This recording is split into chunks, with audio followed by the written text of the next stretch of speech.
H D. Revanna ವಿಚಾರಣೆಗೆ ಹಾಜರಾಗದೆ ಹೋದರೆ ಬಂಧನ ಅಂತ ಕಲಬುರಗಿಯಲ್ಲಿ ಗೃಹ ಸಚಿವ ಪರಮೇಶ್ವರ್ ಹೇಳಿಕೆ ಕೊಟ್ಟಿದ್ದಾರೆ. ಪ್ರಜ್ವಲ್ ಕೇಸ್ನಲ್ಲಿ ಎಚ್.ಡಿ. ರೇವಣ್ಣ ವಿರುದ್ಧವೂ ದೂರಿದೆ. ರೇವಣ್ಣಗೂ ನೋಟಿಸ್ ನೀಡಲಾಗಿತ್ತು, ವಿಚಾರಣೆಗೆ ಬಂದಿಲ್ಲ. ಇವತ್ತು ರೇವಣ್ಣ ವಿಚಾರಣೆಗೆ ಬಾರದೆ ಹೋದ್ರೆ ಬಂಧಿಸಬೇಕಾಗತ್ತೆ. ಈಗಾಗಲೇ ಪ್ರಜ್ವಲ್ ವಿರುದ್ಧ ಲುಕ್ಔಟ್ ನೋಟಿಸ್ ಜಾರಿಗೊಳಿಸಲಾಗಿದೆ ಅಂತ ಹೋಮ್ ಮಿನಿಸ್ಟರ್ ಹೇಳಿದ್ದಾರೆ. ಪ್ರಜ್ವಲ್ ಲಾಯರ್ ಎಸ್ಐಟಿಗೆ 6 ದಿನ ಸಮಯ ಕೇಳಿದ್ದಾರೆ, ಆದರೆ ಸಮಯ ಕೊಡೋದಕ್ಕೆ ಅವಕಾಶ ಇಲ್ಲ. ಹೀಗಾಗಿ ಪ್ರಜ್ವಲ್ ಬಂಧನಕ್ಕೆ ಎಸ್ಐಟಿ ಕ್ರಮ ಕೈಗೊಳ್ಳುತ್ತೆ ಎಂದರು ಗೃಹ ಸಚಿವ.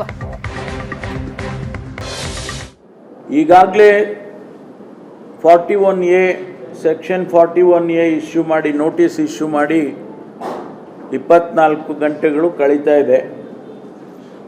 41A 24 ಅವರ್ಸ್ ಒಳಗಡೆ ಯಾರು ಅಕ್ಯೂಸ್ಡ್ ಇದ್ದಾರೆ ಅವರು ಬಂದು ಅಪಿಯರ್ ಆಗಬೇಕು ಎನ್ಕ್ವೈರಿ ಆಫೀಸರ್ಸ್ ಮುಂದೆ.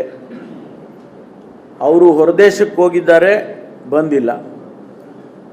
ಸನ್ಮಾನ್ಯ ರೇವಣ್ಣವರು ಬರಬೇಕಾಗಿತ್ತು, ಅವರು ಇವತ್ತು ಬರ್ತೇವೆ ಅಂತ ಹೇಳಿ ಅಧಿಕಾರಿಗಳಿಗೆ ತಿಳಿಸಿದ್ದಾರೆ. ಬಹುಶಃ ಇವತ್ತು ಬರ್ತಾರೆ ಅಂತ ಅಂದ್ಕೊಳ್ತೇನೆ ನಾನು. ಒಂದು ವೇಳೆ ಅವ್ರನ್ನ ಬರದೇ ಹೋದರೆ ಅವರನ್ನು ಕಾನೂನು ಪ್ರಕಾರ ಅರೆಸ್ಟ್ ಮಾಡಬೇಕಾಗ್ತದೆ. ಪೊಲೀಸ್ ಇಲಾಖೆ ಆ ಕೆಲಸವನ್ನು ಮಾಡ್ತಾರೆ. ನಿನ್ನೆ ದಿವಸ ಮತ್ತೋರ್ವ ಮಹಿಳೆ ಕಂಪ್ಲೇಂಟ್ಸನ್ನು ಕೊಟ್ಟಿದ್ದಾರೆ. ಅವರ ವಿಚಾರಗಳನ್ನು ನಾನು ಪ್ರಸ್ತಾಪ ಮಾಡೋದಿಲ್ಲ. ಇನ್ನೊಬ್ಬ ಮಹಿಳೆ ಕೊಟ್ಟಿದ್ದಾರೆ ಅಷ್ಟೇ ಹೇಳ್ತೇನೆ. ಅಲ್ಲ, ಈ ಕಂಪ್ಲೇಂಟ್ ಬಂದಿರೋದು 2ನೇ ಕಂಪ್ಲೇಂಟ್ ಬಂದಿದೆ. ನಾವು ಯಾರು ಮಹಿಳೆಯರು ಇದರಲ್ಲಿ ಭಾಗಿಗಳಾಗಿದ್ದಾರೆ ಅನ್ನುವಂಥ ವಿಚಾರ ಇದೆ, ಅವರಿಗೆ ನಾನು ಭರವಸೆ ಕೊಡ್ತೇನೆ. ನಾವು ಎಲ್ಲ ಪ್ರೊಟೆಕ್ಷನನ್ನು ಕೂಡ ಅವರಿಗೆ ಕೊಡ್ತೇವೆ. ಆ ಮಹಿಳೆಯರಿಗೆ ಎಲ್ಲ ರೀತಿಯ ರಕ್ಷಣೆಯನ್ನು ಸರ್ಕಾರ ಕೊಡುತ್ತೆ. ಯಾಕೆಂದರೆ ಅವರಿಗೆ ಥ್ರೆಟನ್ ಮಾಡೋದಾಗಲಿ ಅಥವಾ ಬೇರೆ ಬೇರೆ ರೀತಿಯಲ್ಲಿ ಅವರಿಗೆ ತೊಂದರೆ ಮಾಡೋದಾಗಲಿ ಅದೆಲ್ಲ ಆಗಬಾರ್ದು ಅಂಥೇಳಿ ಅವರಿಗೆ ನಾವು ರಕ್ಷಣೆಯನ್ನು ಮಾಡ್ತೀವಿ ಅಂತಕ್ಕಂಥದ್ದನ್ನು ಈಗಾಗಲೇ ತಿಳಿಸಿದ್ದೇವೆ. ನಿನ್ನೆ ದಿವಸ ಮತ್ತೋರ್ವ ಮಹಿಳೆ ಕಂಪ್ಲೇಂಟ್ಸನ್ನು ಕೊಟ್ಟಿದ್ದಾರೆ. ಅವರ ವಿಚಾರಗಳನ್ನು ನಾನು ಪ್ರಸ್ತಾಪ ಮಾಡೋದಿಲ್ಲ. ಇನ್ನೊಬ್ಬ ಮಹಿಳೆ ಕೊಟ್ಟಿದ್ದಾರೆ ಅಷ್ಟೇ ಹೇಳ್ತೇನೆ. ಅಲ್ಲ, ಈ ಕಂಪ್ಲೇಂಟ್ ಬಂದಿರೋದು 2ನೇ ಕಂಪ್ಲೇಂಟ್ ಬಂದಿದೆ.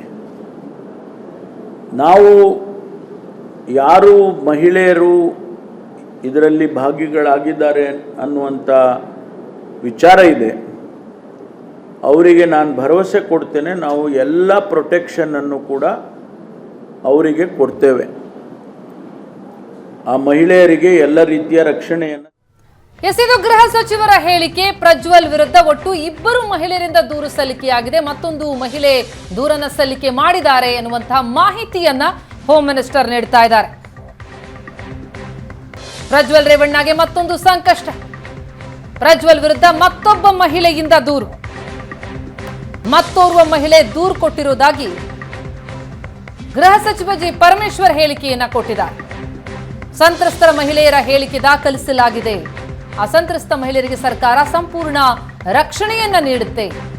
ಪ್ರಜ್ವಲ್ ವಿರುದ್ಧ ಒಟ್ಟು 2 ಮಹಿಳೆಯರು ಈಗಾಗಲೇ ದೂರನ್ನ ಕೊಟ್ಟಿರೋದು. ಆ ಮಹಿಳೆಯರ ಹೇಳಿಕೆಯನ್ನ ದಾಖಲಿಸಲಾಗಿದೆ. ಅವರಿಗೆ ಸಂಪೂರ್ಣ ರಕ್ಷಣೆಯನ್ನ ಸರ್ಕಾರ ನೀಡಲಿದೆ ಎಂದಿದ್ದಾರೆ ಗೃಹ ಸಚಿವ ಪರಮೇಶ್ವರ್. ಈಗಾಗಲೇ ಒಂದು ದೂರು ದಾಖಲಾಗಿರೋದ್ರ ಬಗ್ಗೆ ಮಾಹಿತಿ ಇತ್ತು. ಈಗ ಮತ್ತೊಂದು ದೂರು, ಮತ್ತೋರ್ವ ಮಹಿಳೆ ಮತ್ತೊಂದು ದೂರನ್ನ ಕೊಟ್ಟಿರೋ ವಿಚಾರವನ್ನ ಗೃಹ ಸಚಿವರು ಸ್ಪಷ್ಟಪಡಿಸ್ತಾ ಇದ್ದಾರೆ.